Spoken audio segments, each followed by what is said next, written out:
$50 million. 50. That is how much of your tax dollars Justin Trudeau has spent on putting illegal border crossers into hotels in Canada. That's right.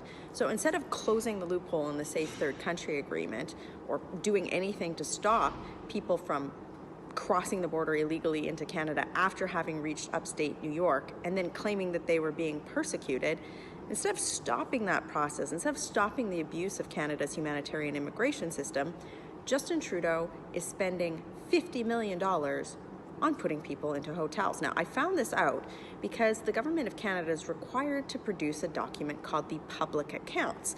Now, this document is a detailed accounting of where Justin Trudeau has spent your tax dollars. Now, in this document, when I was reading it, buried in there is a line item with the innocuous heading, temporary accommodations.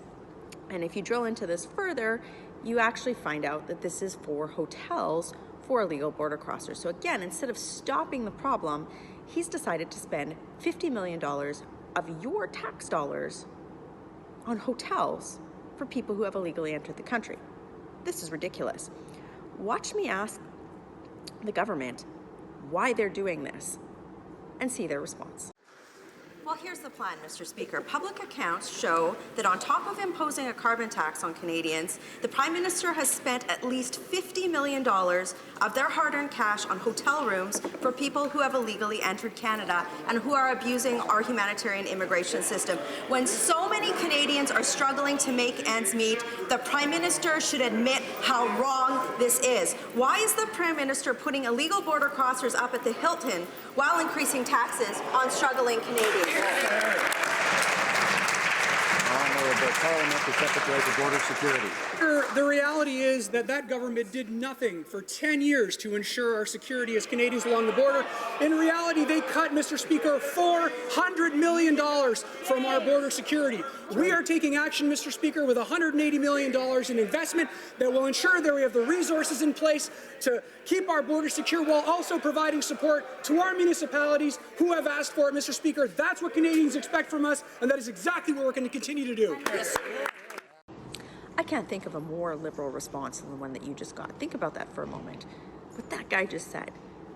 So when I asked him, like, why are you spending $50 million when you're increasing taxes on people, people are struggling to make ends meet, why are you spending $50 million on hotel rooms for illegal border crossers? His response was, we spent hundreds of millions of dollars. Like that's some sort of success metric. No, the reality is that from 2017 to 2018, in fact, there's a recent Global News story that talked about this, the numbers of people who are illegally crossing the border into Canada from the United States and then claiming asylum after having already reached safe spaces like upstate New York has increased year over year. So only a liberal would justify spending your tax dollars on something as crazy as this by saying that they spent more money and made the problem worse. This needs to stop. Now, look, I've come to you with how many videos about this right now? Day after day, I stand in the House of Commons opposing Justin Trudeau's reckless abuse of our humanitarian immigration system. Day after day, I stand up and come up with solutions to this problem and put it forward to the media. Of course, they, very rarely report on that. But the reality is that Justin Trudeau at this point doesn't care about this. He doesn't want to solve this problem. He probably doesn't see it as a problem at all. He probably sees it as something that's positive. And that's why Justin Trudeau needs to be removed from office. He cannot be trusted to manage a safe, organized, orderly immigration system in Canada. I'm going to get back into the House of Commons and keep holding this guy to account, but I just wanted you to see how bad this is. Working hard for you in Ottawa. Have a great day.